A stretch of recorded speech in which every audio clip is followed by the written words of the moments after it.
Welcome back. Almost every day we're getting reports that homes or cars are being broken into, cars are being stolen, purses are being grabbed. In many cases, it's not happening in the cover of night. It's happening during the day with security cameras capturing a lot of these crimes. Here to give us insight into what's going on is Chief Neil Dryfe of the Cheshire Police Department. Chief Dryfe is also the president of the Connecticut Police Chiefs Association. Thanks for being with us. Is this... It seems noticeable in the headlines that there seems to be more brazen daylight kind of things. From a police perspective, are you feeling the same way? Yeah, I think these crimes tend to be a little bit cyclical, but certainly the nature of some of the stuff that's happened lately has, I think, brought it back into the public's eye a little bit more.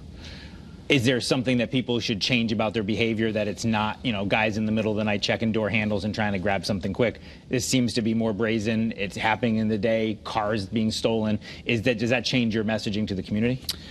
It doesn't really. It's pretty consistent, right? Always park in well-lit areas, heavily traveled areas. Don't leave your car out on the edge of a parking lot, so it doesn't get a carriage ding, but now you're isolated out there in the middle of nowhere. Always try to walk with somebody back towards your car if you're in a retail area. Be very careful with your personal belongings, right? Nobody likes to stereotype this, but it's purses that are being snatched. And certainly the video from earlier this week, the car rolling up and people just reaching out of the car and grabbing a purse. You know what do you really need in the grocery store? Maybe you need your driver's license because you drove there. You need a debit card or a credit card.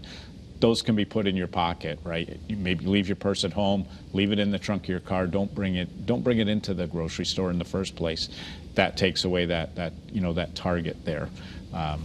So things like that, including our other messages are still consistent, though. Don't leave valuables in your car. Don't leave your car unlocked. Certainly don't leave your key or key fob in there. We continue to see those incidents happening again and again and again, although I think the message has gotten out because this is now, we're into 5 or 6 years of this kind of trend.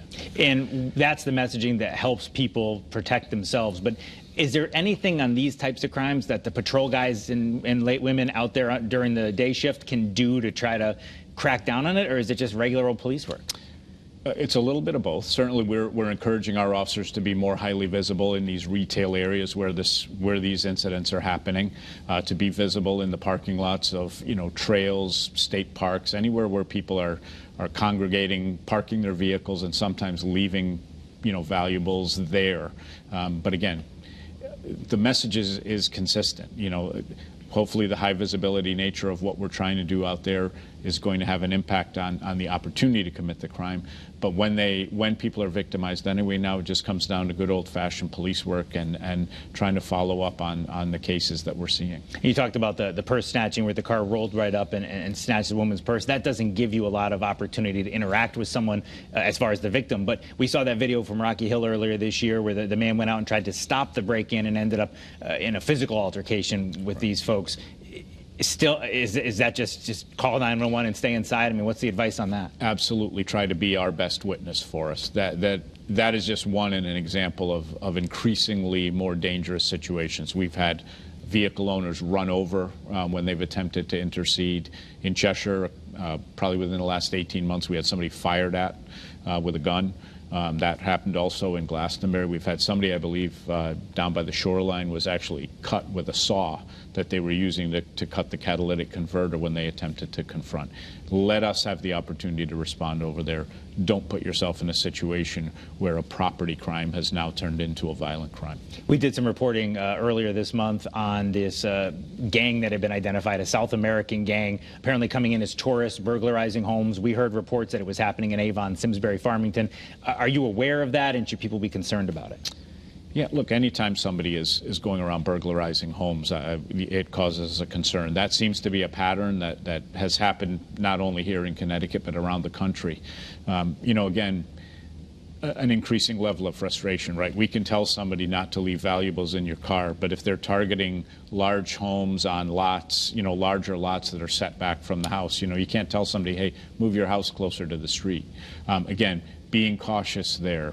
We suspect that in some of those cases, it's the old ring the doorbell, fake, package delivery or something like that.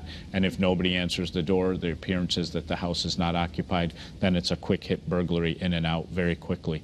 Not a lot of witness information. So, if people have some sort of security camera system that can alert them to the presence of an intruder on their property, can maybe record a coming and going, get us a description, maybe a vehicle. That stuff would all help. A lot of what you've talked about is preventative measures people can take. Have we seen an increase in arrests? Are you able to catch more people doing this stuff? I can't speak specifically to those particular cases, but I mean, look, every day across the state, people are being arrested for crimes that they've committed as a result of follow-up investigations. I don't know that everybody's getting arrested for every single crime that they do. Here we are halfway through Memorial Day weekend. I know that's a beginning of a busy time for police, whether it's in cities or in towns or there's more people out recreating. What's your advice to people as they head into the summer season? Our safety message on behalf of the Police Chiefs Association would be no DUI of any kind at all, and please be careful around water. This is typically the time that pools open, beach open, people want to get out to lakes and down to the shoreline. You know very well that we don't go very long into the summer without some sort of waterborne tragedy. This will be really the first time that marijuana has really been legal for retail sale in Connecticut coming into a major summer holiday.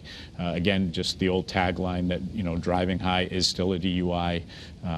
Just to be careful with that. But again, it's the kickoff to the summer season, and it's one of those kids are back from college, graduations. It's typically a very dangerous time on the roadway, so we'd encourage everybody to do their part to be as safe as possible. Well, and I know back in the day when you were on the job in Hartford, it was always an increase in the summertime, more people out, the warm weather, but we see it everywhere because the daylight's longer, people are outside. Right. Is that something where police officers maybe step things up a little bit as well and say, okay, this is our busy time? Yeah, absolutely. I mean, the opportunity for people to be out in public, and we want to do our part to keep everybody safe. So we'll certainly be looking at holiday campaigns for all kinds of things, DUI, distracted driving, and just increasing our presence around the areas where people tend to congregate. All right, Chief Neil Dryfe from Cheshire, also the president of the Connecticut Police Chiefs Association. Thanks for being with us. Thank you.